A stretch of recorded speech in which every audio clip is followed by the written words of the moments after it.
ఈరోజు రేవంత్ రెడ్డి గారు అయితే నోటిఫికేషన్ రిలీజ్ చేయడం జరిగింది. దాని గురించి మీకు ఏమైనా తెలుసా? సో చాలా మంది ఎదురు చూస్తున్నటువంటి నిరుద్యోగులకు ఒక అవకాశం అని నేను భావిస్తున్నా.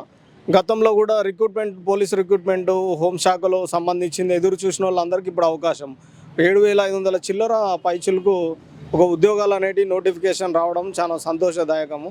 సో ఇప్పుడు ఎవరైతే పోటీ పరీక్షలలో ఉన్నారో గతంలో దగ్గరకు వచ్చి అంటే అది ఫిజికల్ టెస్టే కానీ లేకపోతే జనరల్గా రిటర్న్ టెస్ట్లో కానీ ఏమన్నా దగ్గరకు వచ్చిపోయిన వాళ్ళు ఉంటే మళ్ళీ ఒక అవకాశం ఇచ్చింది.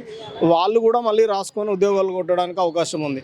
30 నెలల నుండి ఆల్రెడీ 80,000 ఉద్యోగాలు వేసింది. మళ్ళీ రీసెంట్గా ఇప్పుడు ఒక 7,500 చిల్లర ఉద్యోగాలు వేసింది. ఇది క్యాలెండర్ వచ్చేంత వరకు ఇది కొనసాగుతూ ఉంటుంది. క్యాలెండర్ త్వరలో రిలీజ్ చేస్తుంది ప్రభుత్వం కూడా క్యాలెండర్ రిలీజ్ చేయాలని చెప్పి మేము కూడా భావిస్తున్నాము. సో నిరుద్యోగ యువతకి అవకాశము ప్రైవేట్లో ఉన్నటువంటి కంపెనీలలో కూడా అవకాశం ఇవ్వాలని చెప్పి మేము కోరుతున్నాం. రేవంత్ రెడ్డి గారు జెడ్పీటీసీ నుంచి సీఎం దాకా ఎదిగారని చెప్పేసి సిటీలో పోస్టర్లు కొన్ని చోట్ల అవపడ్డాయి. దాని గురించి అసలు మీరేమనుకుంటున్నారు? సో నిన్న మిర్జిల్లో మీటింగ్ పెట్టారు రేవంత్ రెడ్డి గారు. తన 20 సంవత్సరాల యొక్క ప్రస్థాన అంటే ఆయన లైఫ్లో ఆయన పొలిటికల్ కెరీర్ ఏదైతుందో పొలిటికల్ కెరీర్లో దశలు ఎదుగుకుంటూ ఒక ముఖ్యమంత్రి స్థాయికి రావడం చాలా గర్వకారణం. దాంతోపాటు కూడా నిన్న మీటింగ్ పెట్టడం వాళ్ళ ప్రజలకు అందరికీ శుభాకాంక్షలు తెలియజేసిండు వాళ్ళ నియోజకవర్గంలో. సో ఒక నాయకుడు అనే వ్యక్తి ఒక విజనరీ లక్ష్యంతో అప్పటి నుండి ఇప్పటి వరకు చెప్పి సీఎం అయ్యిండు. చెప్పి కూడా చాలామంది నాయకత్వము బయట వాళ్ళు కూడా ఇబ్బంది పెట్టారు. అయినా కూడా ఆయనకున్నటువంటి విజనరీతోని ముఖ్యమంత్రి స్థాయి గతంలో తెలుగుదేశం పార్టీలో పనిచేసిండు, తర్వాత ఇవన్నీ చేసిండు. సో కొంత రాడికల్గా, కొంత యాక్టివ్గా, కొంత డెమోక్రటిక్గా, కొంత విద్యార్థి దశ నుండే ఒక రెవల్యూషనరీ వ్యక్తిగా ఎదిగినటువంటి వ్యక్తి రేవంత్ రెడ్డి గారు. మంచి లక్ష్యంతోనే వచ్చారు, ఎదిగారు.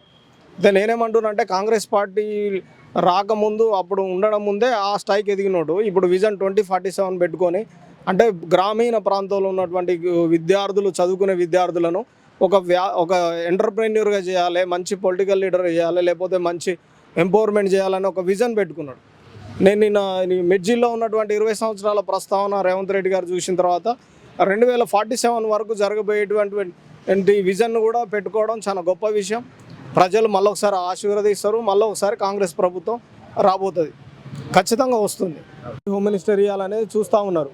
కాకపోతే నేనేమంటున్నానంటే అన్ని కమ్యూనిటీలు అన్నీ కలుపుకొని పార్టీ కోసం పనిచేసిన వాళ్ళు ఎస్సీ ఎస్టీ బీసీ మైనారిటీ మిగతా వాళ్ళు అందరు కలుపుకొని అవన్నీ చేస్తే బాగుంటుందనే ఆలోచన. ఇక్కడ లోకల్ సర్వే ప్రకారము ఈ శాఖలు నిర్ణయించేది రేవంత్ దగ్గరనే ఉంటుంది అంటున్నారు. అవును, మరి ఆయనే మహేష్ కుమార్ గౌడ్ దగ్గర ఉంటుంది, మంత్రుల కాడ ఉంటుంది. సో వాళ్ళే కదా బాసులు పార్టీకైనా ఏదైనా అడ్మినిస్ట్రేషన్ కానీ. కాబట్టి కొద్దిగా స్టెబిలిటీగా ఉండాలంటే ఎవరికనేది నిర్ణయం తీసుకుంటారు. ప్రజలు కూడా కొంత అడుగుతారు, ప్రజాభిప్రాయం కూడా తీసుకుంటారు సర్వేల ద్వారా. అవి ప్లస్ ఇవి మా పోల్స్ అయితే వీటి ద్వారా అన్నీ చెక్ చేసుకొని ఫైనల్గా ఒక నిర్ణయానికి వచ్చి ఇచ్చేస్తారు. అది ఎలక్షన్ల లోపు ఇస్తారని నేను అనుకుంటున్నాను. జిహెచ్ఎంసీ ఎలక్షన్ల లోపు ఏదో ఒక నిర్ణయం తీసుకుంటారు. రేపు పొద్దున వాళ్ళు కూడా చేయాలి, గెలిపించడం కోసం కృషి చేయాలి. కాబట్టి ఎవరు ఉన్నారు అనేది ఆలోచిస్తారు. మంత్రివర్గం అయిపోయిన తర్వాత ఎంపీటీసీ జెడ్పీటీసీ స్థానాలకు ఏమన్నా ఉంటుంది తప్పకుండా. ఎందుకంటే ఆల్రెడీ టైము లేట్ అవుతుంది కదా. ఆల్రెడీ సర్పంచ్ ఎలక్షన్లు రీసెంట్గా అయిపోయినాయి. మిగిలిన ఏంటంటే ఎంపీటీసీ జెడ్పీటీసీ ఉన్నాయి. కొన్ని విషయాలలో వాటిని ఉంటే ఎంత మామూలుగా వాటికి చైర్ లేదు, అంటే ఒక ఎంపీటీసీకి చైర్ లేదు.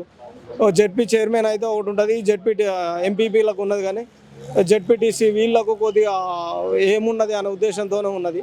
బట్ పదవులు ఉండాలి కాబట్టి ఎందుకు అట్లా అనేది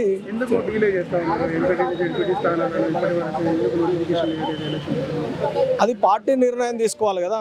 పార్టీ ఎలక్షన్ సంబంధించినవి అవన్నీ. ఎంపీటీసీ అయినా కూడా పార్టీయే, జెడ్పీటీసీ అయినా పార్టీయే. ఏ పార్టీ అయినా కూడా కొద్దిగా స్ట్రాంగ్గా తీసుకుంటుంది. సర్పంచ్ ఏంటనో సోషల్గా ఆలోచిస్తారు. బాగా అయిపోయింది కదా ఇప్పుడు. అవును, 2.5 సంవత్సరాలు అంటే ఆల్మోస్ట్ ఇంకా 2 సంవత్సరాల్లో మళ్ళీ నోటిఫికేషన్ వస్తుంది. లాస్ట్ 1 ఇయర్ ఎట్లా మళ్ళీ ఎలక్షన్ క్యాంపెయిన్ స్టార్ట్ అవుతుంది. వాళ్ళు కూడా మొన్నటి దాకా చేసిరు కదా, ఎంపీటీసీలు రీసెంట్ దాకా చేసిరు కదా. జస్ట్ అయిపోయి వాళ్ళకి ఆల్రెడీ 2 సంవత్సరాల దగ్గర కూడా వస్తూ ఉంది. సర్పంచ్ అయిపోయి లేట్ అయింది, కానీ ఎంపీటీసీలో ఈ దాదాపు ఒక 1 ఇయర్ అయిపోయింది అంతే. నాకు